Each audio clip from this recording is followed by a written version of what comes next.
आप ही के द्वारा प्रसारित किया जाता है। देश की सर्वोत्तम कानून व्यवस्था उत्तर प्रदेश में है, परिंदा पर नहीं मार सकता। आप ही सारे दुनिया को आमंत्रित करते हैं, उत्तर प्रदेश यहां पिन ड्रॉप है, सब आए निवेश करें। सारी दुनिया को, सारे देश को आप आमंत्रित करते हैं निवेशकों को। शांति ही शांति है। और ये कैसी शांति है?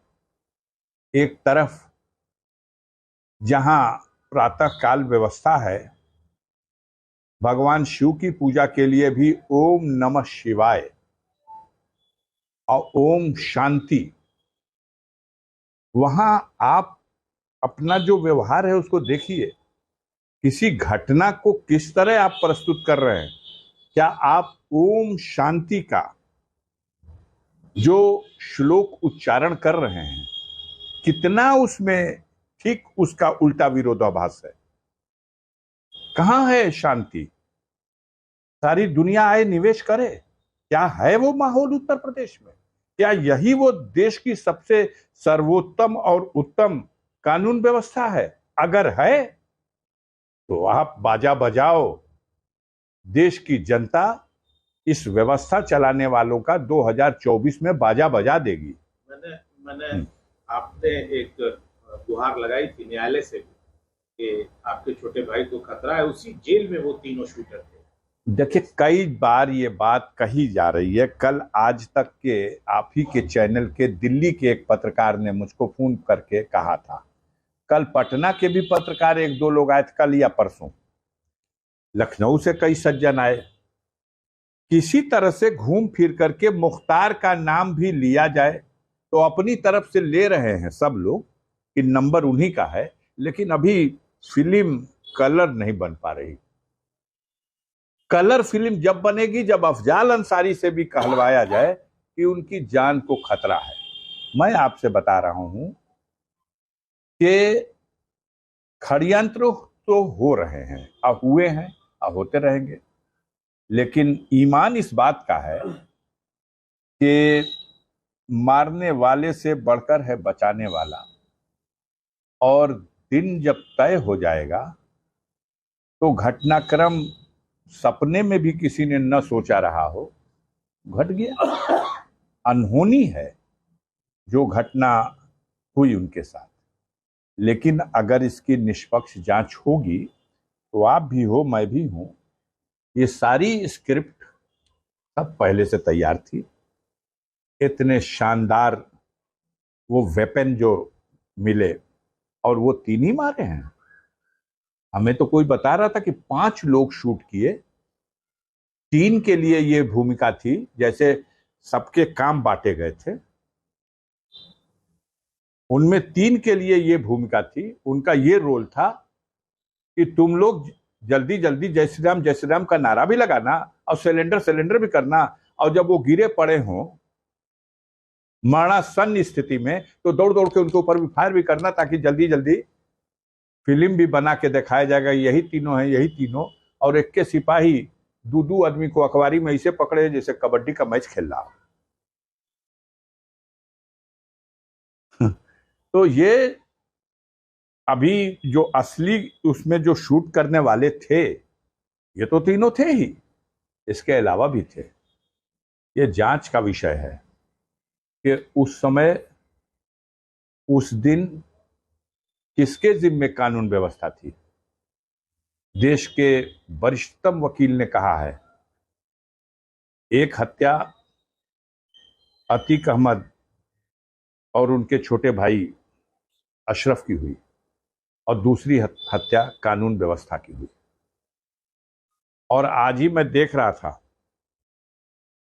इस पर भी किसी दार्शनिक ने आज ही कहा है कि वो जो जनाजा था वो अतीक अशरफ का जनाजा ही नहीं था, वो हमारे देश की कानून व्यवस्था का जनाजा था। हमें शर्म ना आए, हम बेशर्म हैं। हमें बेशर्म बनाने के लिए आप ही लोग हैं। हमारी बेशर्मी को भी आप हमारी उपलब्धि बताते हैं।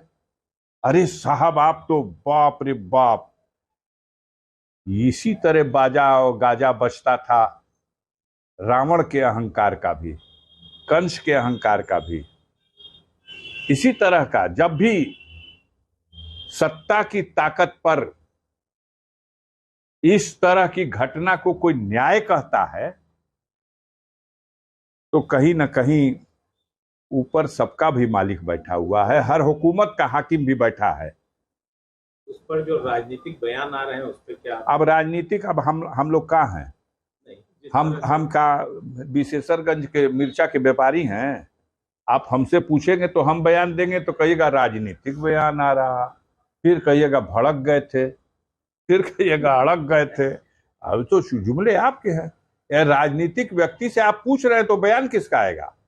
किसी का बयान नहीं आ रहा। आप जाके पूछते हो प्रोफेसर राम गोपाल यादव से, आप जाके पूछते हो माननीय अखिलेश सिंह यादव से, आप जाके पूछते हो जिससे आप पूछना चाहते हो। नहीं, लोगों ने सुरेश खन्ना से पूछा, गिरिराज सिंह से भी पूछा, बहुत सारे सब लोगों से पूछा, सब लोग बोल रहे हैं, सब बोल रहे हैं अपनी विफलता को, किसी की विफलता को आप उपलब्धि बता दो।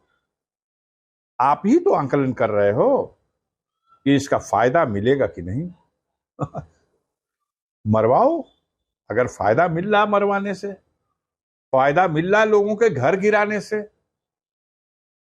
अब तो पता 24 में लगेगा। इसका राजनीतिक लाभ आगामी लोकसभा में मिलने वाला है किसको? अब इसका आपको लगता है कि राजनीतिक लाभ नहीं, मानवता को शर्मसार कर देने वाली घटनाओं का राजनीतिक लाभ न लेना है और न उस पर हमें चर्चा करना है। इसकी राजनीतिक लाभ के लिए नहीं कर रहे हैं। या तो हम कहें कि हम व्यवस्था बनाने में अक्षम हैं, लेकिन आपको आपका चैनल कहिएगा इसी में चल रहा। आप जब तक हेडिंग नहीं लगाएंगे कि अगला नंबर मुख्तार का। मैंने कल एक पत्रकार बंधु से कहा था, ये बात आपने हमसे पूछी धमकाने के लिए, या ये बात आपने पूछी कि किसी की कॉन्स्पिरेसी में आप सम्मिलित हैं इसलिए आपको पता है, या ये बात आपने हमसे कही इसलिए कि अमुक व्यक्ति ने हमको ऐसा करने के लिए बताया है? तो आप बताइए। नहीं, हम कुछ नहीं ऐसा। तो ऐसा नहीं तो ऐसा सवाल क्यों? ऐसा सवाल क्यों? तो उस दिन तो सांसद जी, उस दिन तो मीडिया बाइट ले रही थी और मतलब उस दिन तो मीडिया ने जोखिम में डालकर वो चीजें कवर की। जोखिम में डाल के नहीं कवर की। मीडिया षड्यंत्र का हिस्सा हो सकती है, सब मीडिया नहीं हो सकता है, लेकिन मीडिया के भेष में कौन है आप? आज मेरा मानना है भेष बदल करके कालमैनी भी आया था, अब भेष बदल करके रावण भी आया था सीता मैया का हरण करने। तो मीडिया के भेष में समाज में अच्छे बुरे सब होते हैं। समाज में अच्छे बुरे नहीं होते हैं। मीडिया का तो भैया मैं कह रहा हूं, देश की जनता के दिल में अगर पूछ दीजिएगा तो आपकी मानसिकता के लोग तो जो खुशी मना लें। आम आदमी मीडिया के बारे में बहुत ही बुरी राय कायम कर रहा है, बहुत ही बुरी। क्यों कायम कर रहा है? क्योंकि आपके जिम्मे ये काम दे दिया गया कि किसी भी तरह से जम्मू कश्मीर के पूर्व राज्यपाल मलिक साहब का जो इंटरव्यू आया है, और किसको इंटरव्यू दिया है उन्होंने, वो उस शख्सियत को इंटरव्यू दिया जिस शख्सियत को मोदी जी इंटरव्यू देते देते उठ के भाग गए थे। थापर साहब को पानी पिए और भाग गए।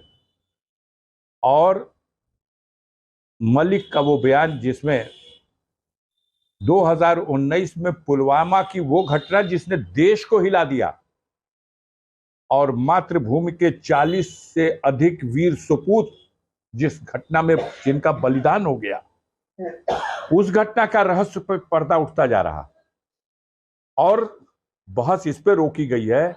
जवाब भी नहीं आ रहा, क्योंकि बहस बढ़ाई जाएगी तो उसके पेट में अभी बहुत कुछ है। ये वहीं का एलजी था, उसे मालूम है कि 5 जहाज मांगा गया था, उसे मालूम है कि 5 जहाज में अगर उड़ के चले गए होते देश के सैनिक तो समय भी कम लगता, जोखिम भी नहीं होता। लेकिन 5 जहाज नहीं दिया गया। उसने देश के राष्ट्रीय सुरक्षा सलाहकार का नाम लेके कुछ कहा है। बचा क्या है? उसने प्रश्न किया है कि उन आतंकवादियों को जिन्हें अल्टीमेटली एक चेक पोस्ट पे पकड़ा गया, उनको लेके निकलने वाला वो जो देवेंद्र सिंह डीएसपी था, वो पकड़ा गया, जिसने कहा कि आप लोग हमको मत रोकिए, मैं मिशन में हूं, तुम्हारी गाड़ी में ये आतंकवादी हैं। अरे हाँ, तो वो भी एक मिशन में है। कुछ थे देशभक्त जिन्होंने उनकी बात नहीं सुना, उनको अरेस्ट कर लिया। आप बता दीजिए हमको, मैं तो संसद सदस्य हूं, नहीं जानता कि देवेंद्र सिंह कहाँ है। आप पत्रकार हो आज तक के, बता दो देवेंद्र सिंह का क्या हुआ? उनको सजा हुई थी, जेल हुई थी। नहीं, कहाँ है? कौना जेल में है भाई? जेल तो हम लोग सुने कि जम्मू कश्मीर की जेल में है कि तिहाड़ जेल में है कि डासना जेल में, कहां है? सीन से गायब। देशद्रोह का इतना बड़ा कारनामा अंजाम देने वाले का कुछ देश की जनता जानना चाहती है, ये सवाल उठाया है। और राज्यपाल महोदय के इन सवालों पर चर्चा न हो, बहस न हो, देश में ये खबर रुक जाए। बहुत बड़ा हादसा हुआ है अतीक अहमद का, लेकिन उस हादसे के आड़ में उससे बड़े हादसे को, जिसकी रहस्य पर्दा उठने लगा, उसको रोक दिया जाए। अब उस कहानी पुरानी हो चली तो जल्दी से मुख्तार का नाम जोड़ दिया जाए और थोड़ी आगे बढ़ेगी।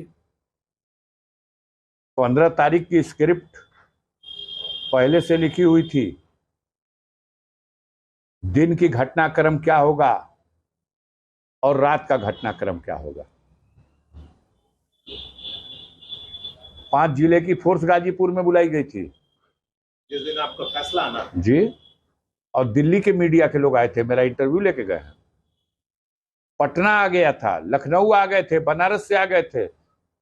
आप गाजीपुर के प्रेस के लोग हो, आपकी संख्या 10-20 रही होगी, लेकिन वो 50-100 थे। हम तो हर तारीख पे जाते हैं। मैं तो सड़क छाप आदमी हूं, एक गाड़ी लेके चला जाता हूं, 4 लोग बैठते हैं बस। कोई बता रहा था कि आप जो है वो अपने सामान लेकर आए थे गाड़ी में, कि आपको शायद अब फैसला जब सुनने जाता है तो आदमी जिस तरह की परिस्थितियां उत्पन्न होंगी उसके लिए तैयार होके जाना कोई बुरी बात नहीं है, लेकिन कम से कम इस पे तो संतोष कीजिए कि मेरे जैसा आदमी है जो न्यायपालिका में आरोप का विचारण हो और निर्णय का स्वीकार हो। पसंद नहीं आए तो भी उसकी आलोचना नहीं करूंगा, उसकी अपील करूंगा। पूर्वांचल की सियासत में अफजाल अंसारी एक बड़े नाम। अब आप कहाँ चल रहे हैं इस पे? मैं आपसे एक छोटी सी चीज ये पूछना चाहूंगा कि आगामी लोकसभा में आप क्या देख रहे हैं कि अगली सरकार किसकी आने वाली है, क्या होने वाला है? बहुत अच्छा प्रश्न है आपका। मूल मुद्दे पे आप आए। मैं आपसे ये कहना चाहता हूं कि उत्तर प्रदेश की बात अगस्त में करूंगा, क्योंकि उत्तर प्रदेश में 2024 के चुनाव की असली पटकथा किस तरह से सेना बनेगी ये अगस्त में तय होगा। अगस्त से पहले देखते रहिए, जो दृश्य दिखाई दे रहा है उसमें कुछ असली भी है और कुछ नकली भी है। लेकिन बाकी देश के ज्यादातर हिस्सों में 5 प्रदेशों में तो चुनाव चल रहे हैं। अभी कुछ प्रदेशों में चुनाव हुए। हिमाचल प्रदेश में, जहां भारतीय जनता पार्टी नारा देती है कि हिंदुस्तान से कांग्रेस विहीन भारत बना देंगे। विडंबना यह है कि भारतीय जनता पार्टी की जमी सरकार, ये नड्डा साहब वही के हैं जो राष्ट्रीय अध्यक्ष हैं, गाजीपुर आए थे, ये हिमाचल प्रदेश के ही हैं और अपना प्रदेश नहीं बचा सके। ये देश में नारा दे रहे हैं कांग्रेस मुक्त भारत, लेकिन हिमाचल में वो नारा दे दिए सब कि भाजपा मुक्त हिमाचल। और हिमाचल में उनकी सरकार बन गई। 4 में चारों एमपी इनके थे। अब शायद बोहनी भी ना हो इनकी। कर्नाटक में चुनाव चल रहा, आपने ही सी वोटर का सर्वे पेश किया है, देख लीजिए उठा करके। कांग्रेस पार्टी अपने दम पर 128 130 सीट जीत रही। जेडीएस अलग से 20 से 30 सीट जीत रही। और भारतीय जनता पार्टी के औकात 62 से लेकर और 75 के बीच आपके सर्वे में। असलियत तो इससे भयंकर है। वो कर्नाटक जहां 28 सीटें हैं लोकसभा की, जिसमें 26 सीट अकेले मोदी जी के कैंप में थी। उसी तरह की परिस्थितियां राजस्थान में हैं। 25 सीटें पार्लियामेंट की हैं वहां, इस साल चुनाव हो रहा। 25 में 25 भाजपा की थी। आगे बढ़िए, मध्य प्रदेश 29 सीट है, 29 में 28 सीटें भाजपा के पास थी 2019 में। छत्तीसगढ़ में, झारखंड में, जहां जहां चुनाव रहा सारी सीटें इनके पास। अब क्या होने जा रहा? अब इन 5 राज्यों में जहां चुनाव चल रहा है, जहां इनके पास 97 लोकसभा की सीटें थी, अब 27 लोकसभा की सीट भी नहीं आएगी। क्या लगता है 200 के अंदर सिमट जाएंगे? अब मुझे लगता है कि 60 सीटों का तो घाटा अभी इन 5 राज्यों में जहां चुनाव होगा इसमें हो जाएगा। इसके बाद बड़े राज्य बचे हुए हैं। महाराष्ट्र है, 48 में 42 सीटें इनके पास थी। और आज की स्थिति में डबल फिगर पहुंचना मुश्किल है। अगर गडकरी साहब के लिए कोई दरिया दिली दिखा दिया अपने अहंकार में भाजपा नेतृत्व के लोगों ने, तो 5 सीट भी जीतना इनको महाराष्ट्र में मुश्किल हो जाएगा। वही परिस्थितियां बंगाल की हैं। 18 सीटें इनके पास थी, 2 सीटों में सिमट जाना है। बिहार में 40 सीटों में 39 इनके पास थी। जो हालात बिहार के दिखाई दे रहे हैं, जिस तरह प्लेटफॉर्म बना है, अंडर 5 स्कोर हो जाए। उत्तर प्रदेश में क्या लगता है? उत्तर प्रदेश में अभी तो हम कहते हैं 80 सीट है, 81 सीट भाजपा के खाते में लिख दीजिए। इससे ज्यादा तो नहीं, 66 तो पहले ही मिली हुई है, इस बार 81 लिख दीजिए। लेकिन कहां का घाटा पूरा करेंगे यूपी से? कर्नाटक का घाटा, कि महाराष्ट्र का घाटा, कि राजस्थान का घाटा, कि बिहार का घाटा, कि बंगाल का घाटा? कहां का घाटा? मतलब आपके कहने के अनुसार आज की डेट में मेरा कहना है कि अगस्त में वो तस्वीर सामने आएगी कि ये सब कुछ काम नहीं आएगा। सर अगस्त में क्यों? अगस्त क्रांति, अगस्त भारत के राजनीति में किसी क्रांति के लिए एक सबसे शुभ मुहूर्त अगस्त को माना गया है। और हमारे उत्तर प्रदेश में और खास तौर से पूर्वांचल में अगस्त क्रांति के लिए एकदम, आपको मालूम है देश में क्रांति बाद में हुई, देश आजाद हुआ 47 में, और उत्तर प्रदेश का ये पूर्वांचल 42 में 18 अगस्त को झंडा उंडा कांग्रेस का लहरा दिया और ब्रिटिश हुकूमत का झंडा